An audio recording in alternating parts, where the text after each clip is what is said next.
Hi there, I am Callie from Destination Imagination, and I am so excited for your efforts in volunteering for our groups of kids today. So Huron has 11 teams, and you will get to see 5 or 6 performances depending on what group you're assigned. So I'm going to dive right in. You are judge number 1.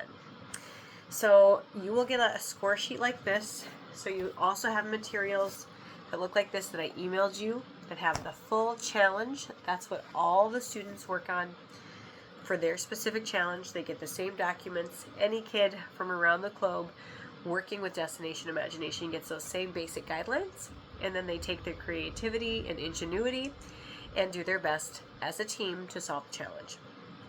So your job as judge number 1 is all about storytelling. So I'm going to go right into fine arts. So for the fine arts, your job is, you'll have a score sheet here, and then it will be highlighted which things you're attributing both a score and comments. So when you come on the 28th, we will provide you a pen, a post-it pack, and the score sheet. You will also be provided a piece of paper before the team performs so you can read about what their story is to give you a little frame of reference on generally here's the gist of the story, are they following along. So in the storytelling segment, the creativity of the story is included but not limited to, for the fine arts, something small and or simple that creates a big impact. The story where something creative happens or has novel characters is going to get more points than going along a typical timeline. For example, something typical might be, once upon a time, there was a beautiful princess. She lived in a castle and she was looking for a prince. And the prince came and saved the day. They got married, lived happily ever after. That would be a more typical storyline. What you're looking for is something that makes it stand out, be creative.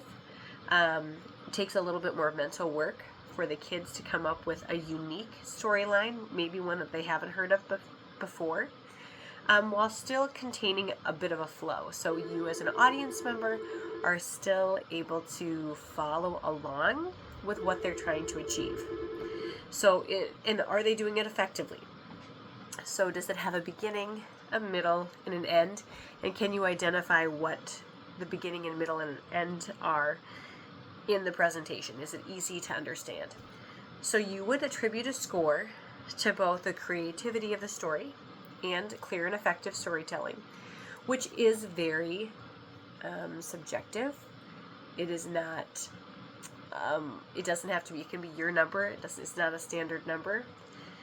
But it gives the coaches and the kids an idea of, okay, is this like average? Am I above average? Am I more creative than most of the kids I'll be competing with?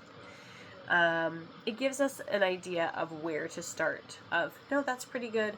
I don't think we need to attribute a lot more time developing our story. We maybe need to work on other things.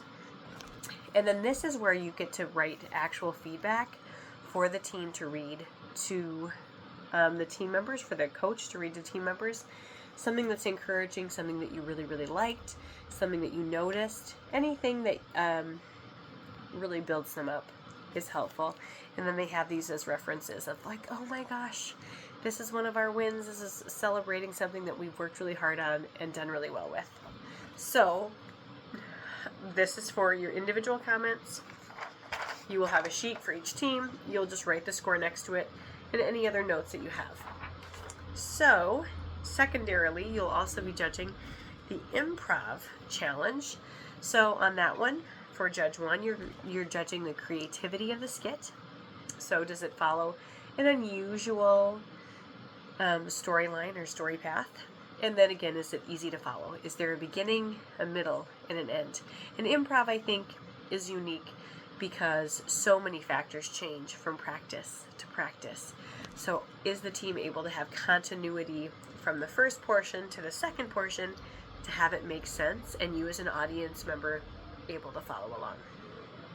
So that's really helpful. This is what this score sheet looks like. You'll have it attached to this email as well, but this is what you're looking at. Now, again, for a big picture, you're going to look at the whole challenge. You can read what their big picture goal is, and you're only critiquing one specific element. And then you also get to help with our early learners. So that includes, that's this one, the story itself. So this is kind of your wheelhouse. They were asked to research different kinds of weather and choose one.